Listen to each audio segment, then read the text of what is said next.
Olá, pessoal. Hoje estamos aqui para falar sobre dor relacionada ao câncer. E para isso, nosso colega do Projeto Educador, Dr. Luciano Machado de Oliveira, com vasta experiência em dor crônica e cuidados paliativos, né? São 24 anos de atuação, né? Vai nos falar um pouco sobre alguns temas que a gente julga relevantes para a gente discutir nesse momento. E o primeiro deles, Luciano, é o que é a dor relacionada ao câncer e por que ela acontece. Ok, João, boa noite. Bom, esse tema é um tema bem importante, principalmente nessa semana que a gente está debatendo o Dia Internacional, né, de Combate ao Câncer, que foi no dia 4 ontem. A dor relacionada ao câncer é aquela dor que acontece nos pacientes oncológicos, que acontece por invasão da própria doença ou do próprio tumor, ou condições relacionadas ao tratamento do paciente, né? Seja ela cirurgia, quimioterapia, radioterapia, são tratamentos que são para ajudar o paciente na sua doença, mas em alguns momentos esses próprios tratamentos trazem uma dor associada ao ato, né? A dor relacionada diretamente ao câncer é por invasão de ossos, aumento de vísceras, invasão de tecido nervoso. Essas são as causas principais do tumor causando a dor. E as outras são os tratamentos que também podem nos trazer dor durante o curso do paciente. E por que ela acontece? No sentido assim, ó, às vezes as pessoas dizem, pô, todo tumor dói, né? Todo tumor dói igual, existe a dor relacionada ao câncer é sempre igual, Luciano? Não, João. É bom a gente salientar para as pessoas que no diagnóstico inicial de pacientes com câncer, cerca de 30 a 50% dos pacientes já apresentam um tipo de dor. Quando a gente vai avaliar os pacientes num estágio mais avançado de doença, cerca de 70 a 90% dos pacientes eles vão apresentar dor de intensidade moderada ou forte. Nem todo mundo apresenta dor, né? Pacientes são acometidos da dor de diferentes formas e tem uma relação com o tipo de tumor, localização de tumor, a própria genética do paciente relacionada à dor, não relacionada ao câncer também, né? Porque alguns pacientes vão ter dores tipo enxaqueca, vão ter uma dor por lombalgia e vão apresentar câncer. Então, existe uma diferença individual, de indivíduo para indivíduo, que vai levar à característica da dor, da queixa, da interpretação, dos fenômenos prévios, tudo isso é importante para a gente avaliar. Mas nem todo mundo vai apresentar dor do mesmo jeito, da mesma intensidade, ou do mesmo tipo de dor. E se a gente fosse avaliar, Luciano, o impacto disso no dia a dia do paciente, por quê? O paciente enfrenta uma doença que tem um tratamento agressivo, que é cercada de tabus, né? E que a dor nos parece, assim, ser um lembrete diário daquela catástrofe, muitas vezes, que está envolto do paciente e da família, né? E na tua experiência, já desses anos todos atendendo esses pacientes com dor relacionada ao câncer, como é que a dor pode afetar a vida de quem está enfrentando esse câncer? O que ela faz com esses pacientes do ponto de vista emocional, do ponto de vista de qualidade de vida? Olha, normalmente, assim como na dor crônica não relacionada ao câncer, o paciente vai apresentar uma resposta a um sofrimento, certo? A dor, então, é um sofrimento individual, subjetivo, que se expressa de várias maneiras. Mas a gente pode, assim, enumerar algumas que são muito importantes, tipo, o prejuízo, por exemplo, do sono desse paciente. Vai levar a uma fraqueza, uma astenia que já é própria do tumor, mas ele não recupera energia, né? Então, esse é um aspecto importante. Aspectos do humor dessas pessoas, né, dos nossos pacientes. Ansiedade é muito comum, né, tanto pelo contexto da doença, como pelo contexto do sintoma doloroso nisso tudo. Depressão é um outro tipo de sentimento que acomete, né, não só o paciente, que é o nosso foco e o nosso alvo de tratamento, mas todas as pessoas que gostam desse paciente, que convivem com ele, que cuidam dele, né? E sem falar, então, nas condições metabólicas de estresse que a dor produz, né? Eleva nível de catecolamina, por exemplo, a pressão pode subir nesses pacientes em função do sofrimento da dor. A imunidade pode descer muito em função do estresse que a dor nos produz lá por dentro, né? Se a gente for associar o tratamento da dor com o tratamento do câncer, se a gente tiver um paciente com conforto maior, um controle melhor de dor, a resposta dele ao tratamento sempre vai ser melhor. Alguns estudos apontam até 30% a 35% de resposta melhor. Então, é muito importante a gente levar em consideração o tratamento da dor junto ao tratamento do câncer, né? Não está dissociado, e a gente não precisa dissociar. Muito antes, pelo contrário, a gente precisa ajudar esses pacientes e essas famílias a entenderem esse processo. E a gente forma um grupo de trabalho, tanto, né, médicos, toda a equipe de tratamento de saúde, vamos falar da farmácia, vamos falar dos enfermeiros, técnicos de enfermagem, fisioterapeutas, todos os técnicos de saúde vão ajudar, certo? Então, o impacto é imenso. A crença, a cultura, né, da finitude que a palavra câncer traz para as pessoas, traz para a população, é um impacto muitas vezes devastador. E elas precisam ser apoiadas para que possam, então, conseguir um caminho, conseguir um projeto de tratamento, para que isso possa minimizar todo esse impacto. Tem uma coisa, né, Luciano, que é importante a gente lembrar, né, que é a questão da imunidade, né? O paciente com dor, e dependendo da intensidade e da continuidade dessa dor, afeta a imunidade do paciente. E aí a gente está falando do próprio combate, né? Do corpo combatendo, ajudando ao tratamento, né? Então, toda essa questão eu acho que tem que ser levada em conta, né? E aí eu já te pergunto assim, né? Dentro da experiência, da tua experiência com esses pacientes com dor relacionada ao câncer, pacientes tratando essa doença com vários tratamentos, além do tratamento para dor, qual é o maior desafio? Quais são os maiores desafios para controlar a dor do câncer? Bom, João, a gente vai ter, assim, muitas variáveis nesse contexto, né? Então, vamos falar de algumas coisas, assim, práticas. Primeiro, acesso ao tratamento de dor, ou acesso, né, vamos falar que na maior parte do tratamento de dor a gente usa fármacos, né, medicamentos. Cerca de 70% das dores que a gente trata, a gente consegue ajudar os pacientes só com medicamentos. Então, o acesso a esses medicamentos no Brasil é um pouco mais difícil do que se tem na Europa ou que se tem nos Estados Unidos. Então, isso é um ponto importante, né? Outro ponto importante que tem a ver com a cultura da gente, com o senso comum da população, é o medo de usar, por exemplo, analgésicos mais potentes, né? Aquele medo da dependência, o medo do vício, que o remédio vai fazer mal. Então, são ideias que têm que ser debatidas e a gente tem que educar a população a não temer isso, né? Porque vai ter acompanhamento, vai ter um profissional que vai ajudar. É impossível um paciente com dor relacionada ao câncer ficar dependente de um remédio potente, né? Já que a gente tem um objetivo, o objetivo é o bem-estar, não temos nenhum objetivo outro de fuga, de prazer ou qualquer outra conotação que as pessoas dão à dependência. Sem falar que a dependência, né, ou o vício, vamos falar assim, precisa de uma característica genética também. Então, existe uma questão cultural, uma desinformação que a gente precisa trabalhar, um tabu. Quantas vezes a gente já debateu o tema opiofobia, ou seja, um medo, um pavor de usar um opioide, que a gente tem como exemplo principal a morfina. Então, são coisas assim.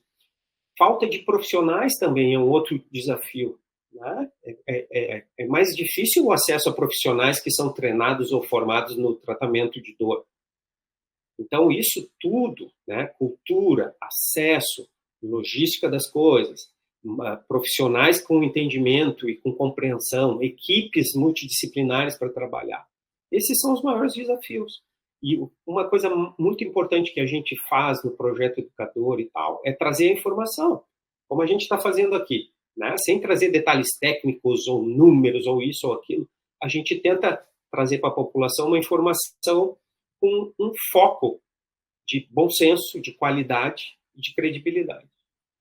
Tu sabe, Luciano, que dentro desse tema desafios, né, dando sequência ao que tu está comentando, nós já conversamos várias vezes sobre um dos desafios que seria uma grande sugestão, né, que isso também faz parte do educador, né, colocar sugestões para driblar esses desafios.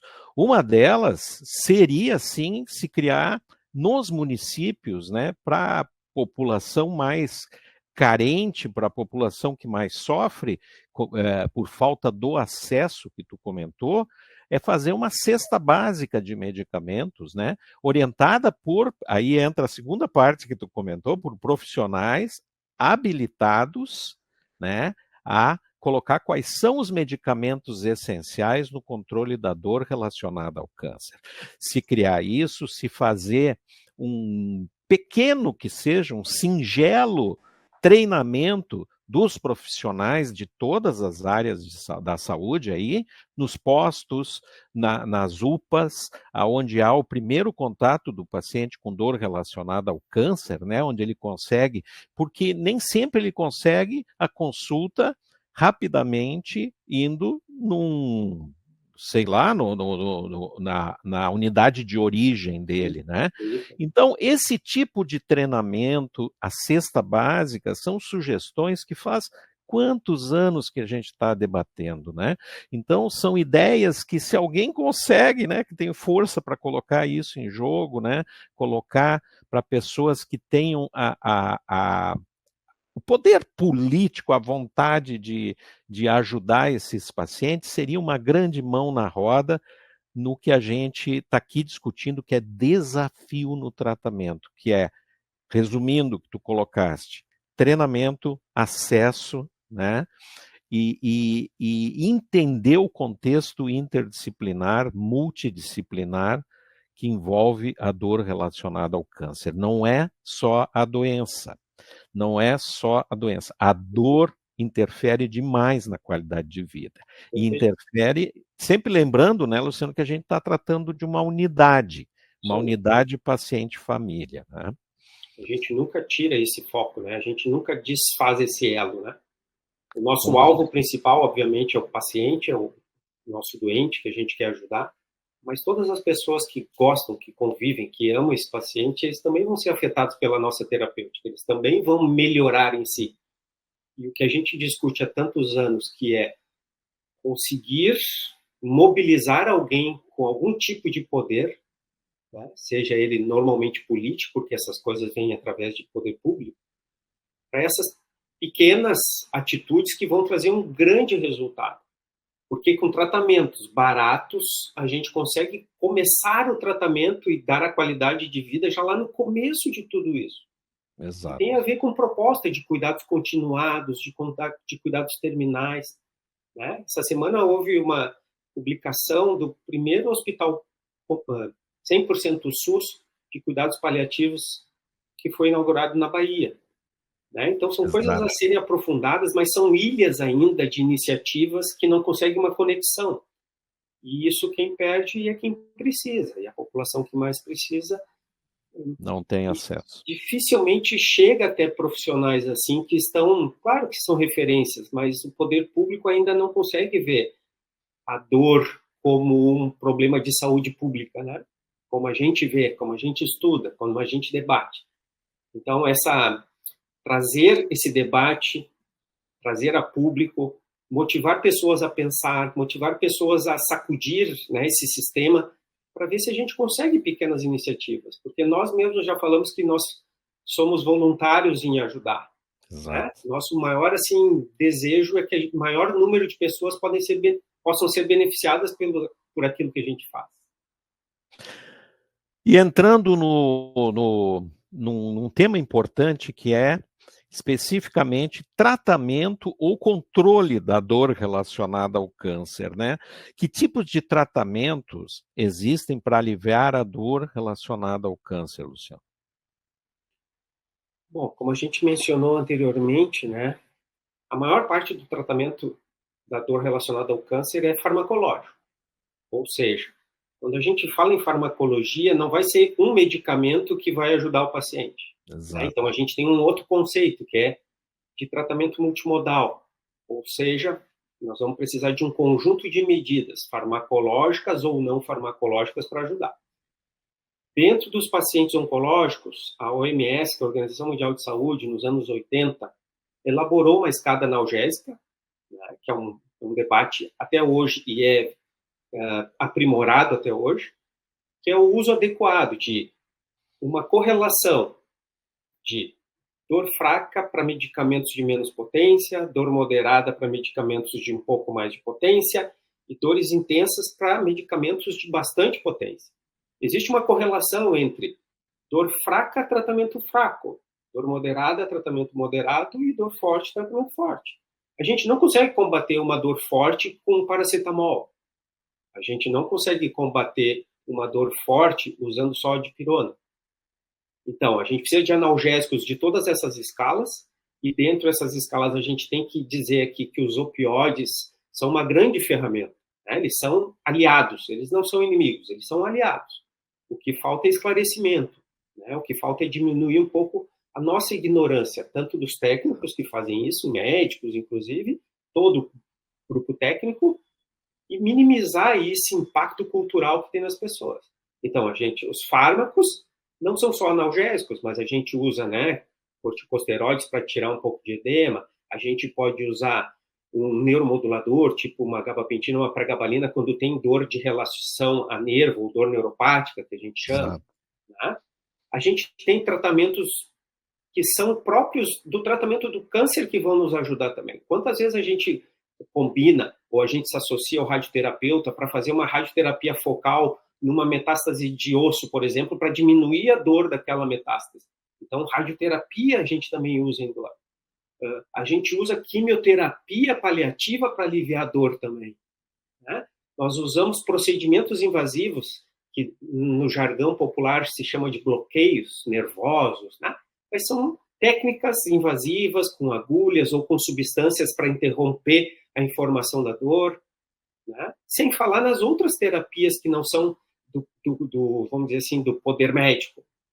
Né? Como é importante a acupuntura bem feita, né? Que pode ser feita também por médicos acupunturistas e deve ser feita. Como é importante fisioterapia para muitos desses pacientes com dor. Como é importante o apoio psicológico, psíquico, a terapia ocupacional, o reiki, a meditação, e assim a gente vai. Tudo é tratamento. Só que a gente tem que estar aberto para essa ideia multimodal. Aberto para a ideia que o tratamento único não existe, nem para dor relacionada ao câncer e nem para dor crônica geral.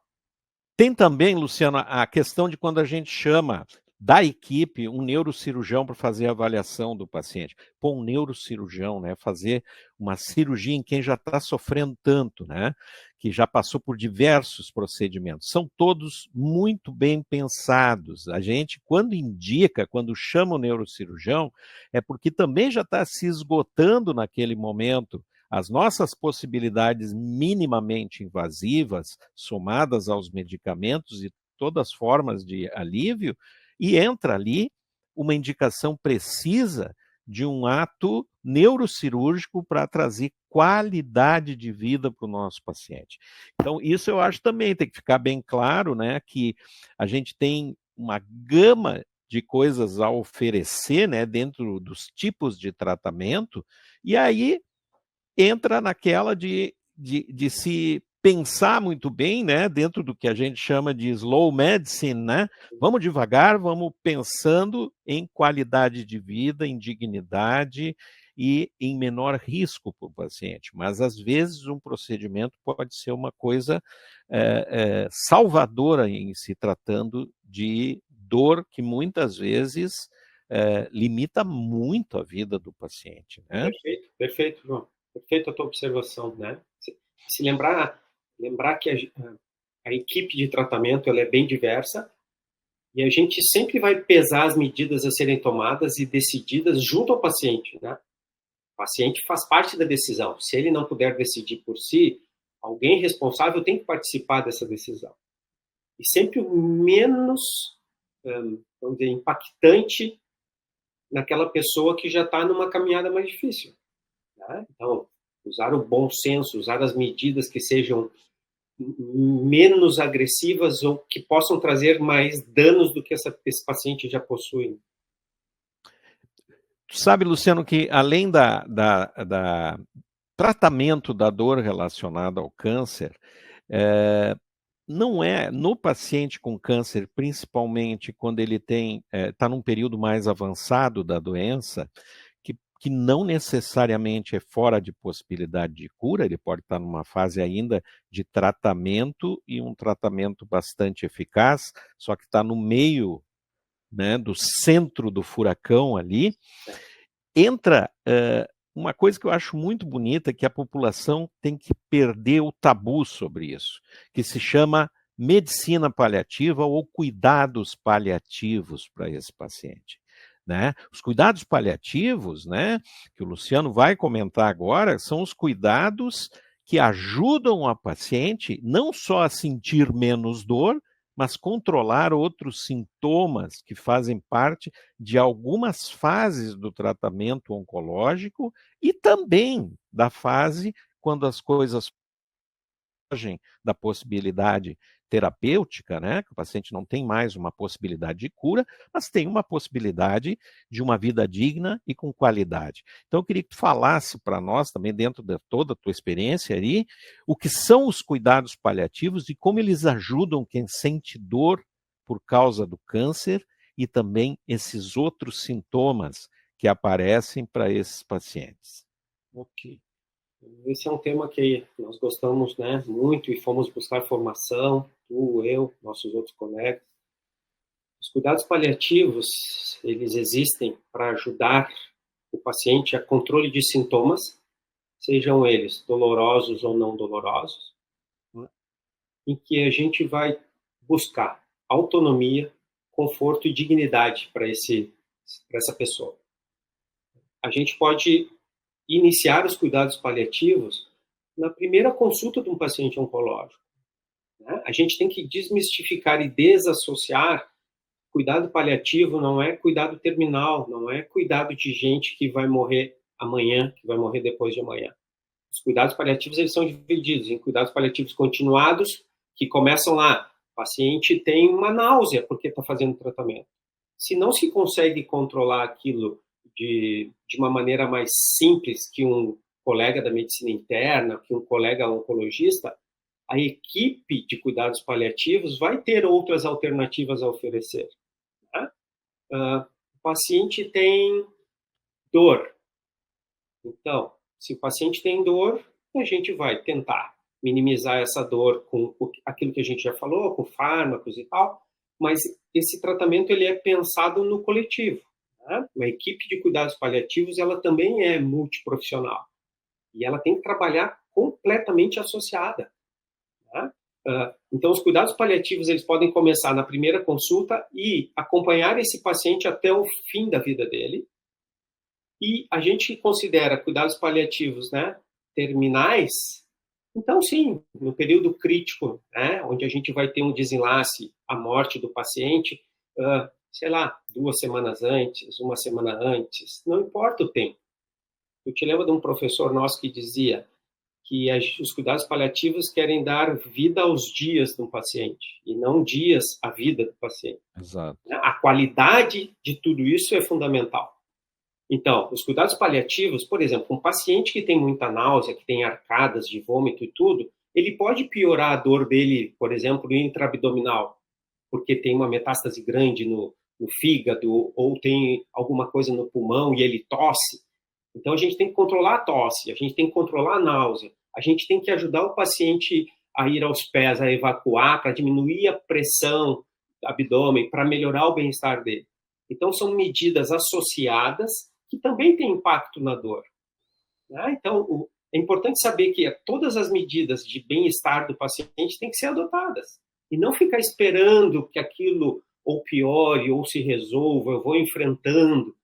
A gente precisa também desfazer essa ideia de que eu tenho que enfrentar, eu tenho que aguentar. Né? Que isso é uma coisa muito cultural também. Porque às vezes o paciente pensa assim, se eu me queixar que eu estou com náusea, que eu estou com uma coceira, o médico oncologista ele vai focar nisso e não vai focar no meu tratamento. Então eu nem vou falar para ele que eu estou me sentindo mal. Vamos lá, vamos encarar a quimio, vamos encarar, seja oral, seja venosa, vamos encarar a radioterapia. Então, tem muita coisa cultural associada a isso, né? E a gente precisa debater. Os cuidados paliativos vieram para ajudar, e eles são muito antigos. Só que eles estão entrando no debate porque a gente está vendo uma população, como na dor, outras doenças que vão se tornando fatais para as pessoas, aumentando ao longo do tempo. E a necessidade de um cuidado adequado desses pacientes, ela é fundamental. Não só para a gente não estressar mais o sistema de saúde, né? Porque os cuidados paliativos, eles podem desafogar muitos atendimentos, né? A gente pode visitar um paciente em casa e ajudar, a gente pode ter um ambulatório que faça um hospital-dia para ajudar o paciente, e não precisa da internação, mas a gente precisa de um tratamento dinâmico e contínuo. Então, os cuidados paliativos, eles buscam isso, conforto, dignidade e autonomia. E isso é muito importante. Cuidar do paliativo não é cuidar de uma pessoa que vai morrer. É cuidar de uma pessoa que tem uma condição que não é curável. Ok? Então, se a gente for pensar, e a gente treinou em hospitais que a gente fazia cuidado paliativo de paciente neurológico, a gente fazia cuidado paliativo de paciente pneumopata, com doenças do pulmão que não conseguem curar. Então, a gente precisa entender que, na grande maioria das doenças, não há cura. Então, a gente minimiza. O cardiologista, ele não cura a hipertensão de alguém, ele trata. O que ele faz, então? Ele faz um paliativismo. Só que não é visto assim, não é traduzido assim para a população, né? Então, a gente vem com aquela memória de lugar para morrer, lá estão os paliativos, lá são os médicos que cuidam da morte e tal. São coisas antigas, né? São preconceitos, são questões culturais que a gente precisa combater. E já está havendo, a gente que está nesse meio e trabalhando há tantos anos, a gente vai vendo um leve aumento do debate, um leve aumento da curiosidade, mas é um leve, né? A gente está aí quase 30 anos e vai vendo a mesma velocidade das coisas. Nunca esquecer que os cuidados paliativos, normalmente, eles não geram complexidade nas ações. E isso também tem um impacto nas instituições de saúde. Certo? Então, a gente tem uma demanda grande, que não tem um acesso, que também tem dificuldade de pessoas treinadas nesse campo dos cuidados paliativos. Mas seria o ideal, a gente ter a filosofia dos cuidados paliativos implementada em todos os lugares de saúde. Exatamente, e tem aquilo, né, Luciano, de que, no fim, a ideia de que cuidado paliativo, por exemplo, o paciente... Cuidado paliativo significa que o paciente não tem mais tratamento para o câncer. O câncer é uma coisa global. Tratar a dor é tratar o câncer, né? Dar qualidade de vida é tratar o câncer. A terminalidade, quando a gente pensa assim, né? A gente já ouviu isso, né, também dos mesmos professores, né? Vocês já pensaram que desde a primeira aspirina que tu tomou na vida, ela é paliativa? Porque todos nós vamos morrer, né? Do que aí as causas são as mais variadas, né? Tem umas mais prevalentes, outras não, tem umas mais graves, né, que prenunciam aquilo dentro da gravidade, mas o desfecho é o mesmo, né? Então o desfecho para os cuidados paliativos é autonomia, dignidade e qualidade de vida, que é tudo que o ser humano quer, né? Dignidade, qualidade de vida e autonomia. Então, quando a gente consegue isso, tratando sempre, né? Voltando a esse assunto, que eu quero até te questionar em seguida, que é a unidade família-paciente, né? Então, eu já... Partindo aqui do que a gente está discutindo sobre cuidados paliativos, eu queria que tu desse o enlace da importância do cuidador ou do familiar. A gente muitas vezes coloca isso como família, mas às vezes é o cuidador que está envolvido nisso, não precisa ser um familiar. né? Mas essa unidade cuidador, família, paciente, né? Qual é a importância dela dentro do tratamento da dor relacionada ao câncer e dos cuidados paliativos? Essa relação é fundamental, né, João? Se a gente for pensar nas nossas próprias experiências pessoais, né, um paciente adoecido, ele é um paciente que vai precisar de ajuda. E essa ajuda normalmente vem de um familiar muito próximo, da esposa, do esposo, ou de um filho, ou de um pai para um filho, de uma mãe para um filho, ou às vezes, como tu disse, não tem nenhum vínculo sanguíneo. É um cuidador, que pode ser até um amigo, pode ser uma pessoa de convívio, pode ser, mas também pode ser uma pessoa só treinada para aquilo ali. Independe, ela está ali para beneficiar o paciente, né? Então, o cuidador não só vai entender e nos ajudar a avaliar o detalhe, né, da casa, por exemplo. Tem coisas que a gente não consegue saber. Como a gente transporta isso para dentro do hospital, por exemplo, o técnico de enfermagem é fundamental para a gente que lida com os pacientes, né? Porque o técnico de enfermagem, ele convive com aqueles pacientes ali todos os dias. A gente convive, às vezes, 1 hora ou 2 num dia. Eles estão lá todos os dias. Assim é o cuidador. O cuidador está sempre com esse nosso paciente, tá? Então, o cuidador, a unidade paciente-cuidador, ela tem que ser tratada ao mesmo tempo. Porque se o nosso cuidador cair, ou cansar, ou ter aquela síndrome que a gente fala que é o burnout, porque cuidar de alguém exige muito, desgasta muito, adoece muito. Tá? Então a gente foca no nosso alvo principal, que é o paciente, mas a gente sempre traz o cuidador para participar disso, para entender. É tão bom quando eles vão na consulta junto, né? Porque daí existe um debate com ambas essas figuras. O paciente, às vezes, não tem a condição ideal de entender tudo, da orientação, né? E a gente tem um cuidador ali, atento. Então, para nós, o cuidador, ele é peça fundamental. Ele seria, assim, o nosso grande auxiliar, ou grande gerente para auxiliar no tratamento do paciente. Né? Então, oferecer a palavra, oferecer um papel para o cuidador dentro disso é fundamental. O cuidador também vai sofrer, também vai ter depressão, ele também vai ter ansiedade, ele também vai ter medo, ele também vai sofrer muito.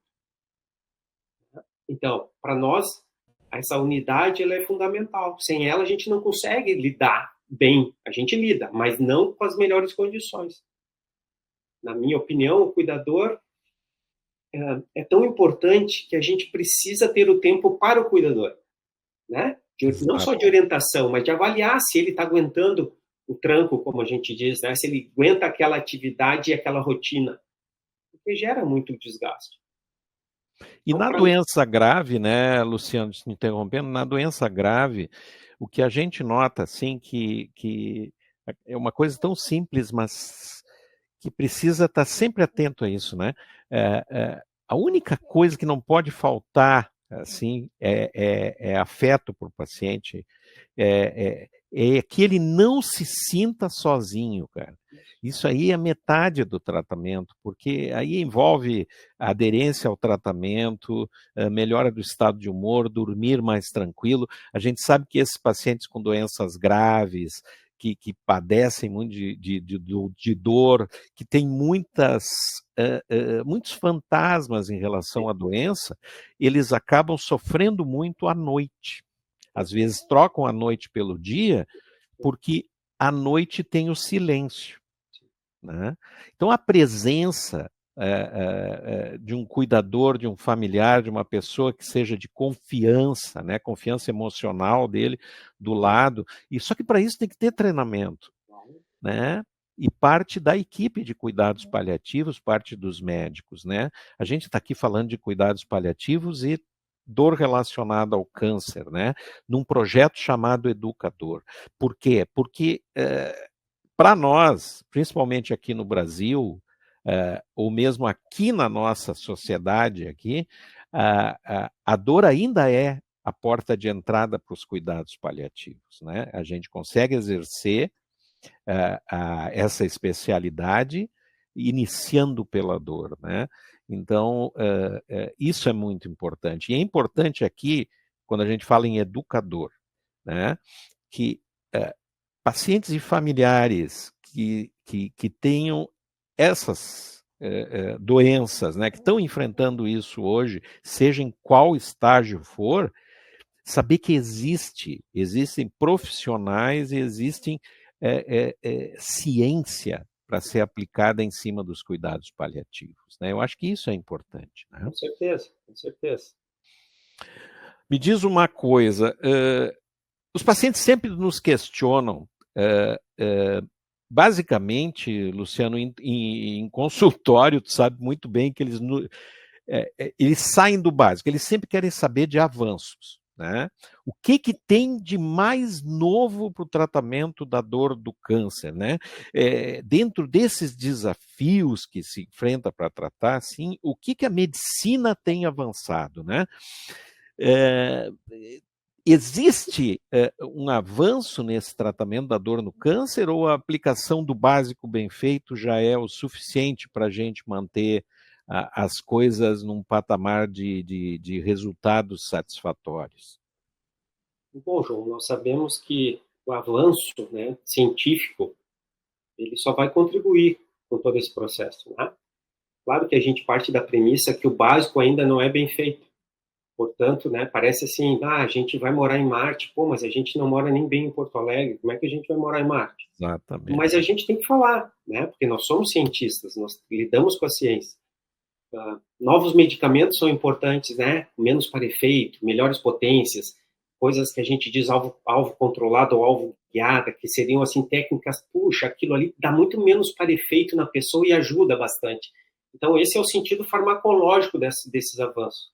Técnicas novas de procedimentos invasivos cada vez mais precisos, que tragam menos efeitos adversos, né? Novas técnicas de abordagem psíquica, novas técnicas de abordagem com o cuidador, tudo isso para nós é importante e vem avançando, né? Nós que acompanhamos isso há bastante tempo, a gente vê que enquanto a gente fez treinamento fora do Brasil e que lá as coisas eram muito mais fáceis da gente entender, porque o meio mais antigo, um meio mais culto, leva essa facilitação, aqui a gente já tem isso de saída piorado, né? Que é o entendimento, seja ele dos órgãos públicos ou privados de saúde, o entendimento da própria população e assim por diante. Então, educação bem feita também é um avanço no tratamento. É isso que o projeto da gente se baseia em trazer informação adequada, não complicada, para que faça, vamos dizer assim, que faça sentido no vocabulário das pessoas que precisam de alguma ajuda. Então, é legal avançar na farmacologia, novos fármacos? Claro que é. Sempre sabendo que a associação de novas tecnologias vão gerar valores de tratamentos maiores. Ou seja, não tem como a gente não associar tecnologias ou avanços com um pouco mais de preço nisso, né? Para as instituições ou para o Estado. Mas não importa. O Estado tem bastante dinheiro para investir, desde que invista certo. Exatamente. Atitudes como o nosso grupo tem, como o Projeto Educador tem, que é uma forma voluntária de trazer isso e trazer para essa nova forma de transmitir informação, né, com essas novas mídias, com novas ferramentas, é muito importante para a gente. Então, isso também é um avanço. Fazer esse debate aqui, quando a gente começou a nossa carreira, a gente nem pensava nisso. Né? Então, a gente vem avançando, só que não é ainda com a velocidade e nem mesmo com a facilidade de acesso que a gente gostaria. Né? Novas técnicas, novos tratamentos anti-câncer, inclusive, mas a gente vê o quê? Se a gente for trazer alguns dados de incidência, por exemplo, do câncer, em 2020, a gente teve 10 milhões de casos novos de câncer no mundo. Isso são dados, né? Isso está escrito. No triênio aqui brasileiro, que as informações não são tão boas assim, a gente tem uma previsão de 2023 a 2025 de quase 700 mil novos casos de câncer. 700 mil. É uma baita de uma cidade em população, né? Essas pessoas, se a gente sabe que parte delas vai sofrer com a dor relacionada à doença, Então, a nossa população de tratamento, ela aumenta exponencialmente. E a forma de tratar, ou os meios de tratamento, eles melhoram de uma forma... lenta. De uma forma linear. Puxa vida, como é que a gente vai conseguir acompanhar isso? Então, a gente está sempre num déficit, né? num valor negativo de velocidade das coisas, de população necessitando e nós correndo atrás. Nós, que eu quero dizer, todo mundo envolvido com isso. Exato. Né? Então, puxa, trazer esse tipo de informação, fazer curso para formar cuidador de paciente, cuidados mínimos de saúde, são coisas antigas, mas que são vanguarda nesse mundo. São coisas modernas, são coisas atuais, coisas que nós debatemos há mais de 30 anos. E uma coisa que, já fechando esse ciclo, né, que a gente está falando de dor relacionada ao câncer e cuidados paliativos, uma coisa que eu acho importante, assim, Luciano, que mensagem tu deixaria para pacientes, familiares, cuidadores que estão nesse momento passando por esse problema, estão com familiar ou própria pessoa que está assistindo ali, está passando pelo momento do câncer, do tratamento, está com dor, está começando a despencar em cima de sintomas. Que mensagem tu passa para esses pacientes e familiares, Luciano? Olha, em termos gerais, falar para essas pessoas, né, que elas podem contar com uma série de instituições e pessoas e grupos que possam ajudar, que possam acolhê-los, né, que possam se colocar ali à disposição. Eles não estão sós nisso, né? Existem milhares e milhares de pessoas que estão enfrentando com dificuldade a mais ou um pouco menos de dificuldade. Mas ter esperança, né? Se manter ligado aos canais que possam trazer algum benefício. Montar grupo, por exemplo, né? Grupo de apoio. Se associar a um grupo de apoio ou de pacientes com câncer ou de cuidados paliativos, não importa. Vá até uma instituição em que minimamente eles sabem que lá acontece algum tipo de trabalho desse feitio. Né? E não se acomodar nelas. Não tem pode que ficar buscar, passivo. tem que buscar porque tem solução, cara, sabe? Eu acho que isso é importante, né? A mensagem final é que há forma de ajudar em todas essas situações. Até no último dia de um paciente terminal, a gente consegue ajudar. Exato. Né? Então, a gente não desiste nunca. E eles também não desistem. Que a gente está aqui tentando, que a gente tem movimentos, que a gente está com iniciativas, mas que é um processo demorado. Mas que existe possibilidade de ajuda. Olha, minimamente a gente pode ajudar a pessoa a melhorar a qualidade dela numa situação difícil. E eu acho que é isso que fica. É essa mensagem que fica. Né? Exatamente, exatamente. E assim, queria te agradecer bastante, Luciano, aqui por esse papo de hoje. Queria colocar para vocês, assim, procurem o Projeto Educador, visitem o site, sigam a gente lá no Instagram, tem bastante informação, né, que a gente pode dispor. Nós temos o nosso podcast, que esse ano está vindo com tudo ali para discutir assuntos bem interessantes como esse, que é a dor relacionada ao câncer, né? E a gente se encontra numa próxima com mais um companheiro, parceirão aqui do Educador, para a gente discutir assuntos que fazem parte do dia a dia dos pacientes que padecem de dores crônicas, sejam relacionadas ao câncer ou não. Um muito obrigado, Luciano, uma boa noite a todos e até a próxima.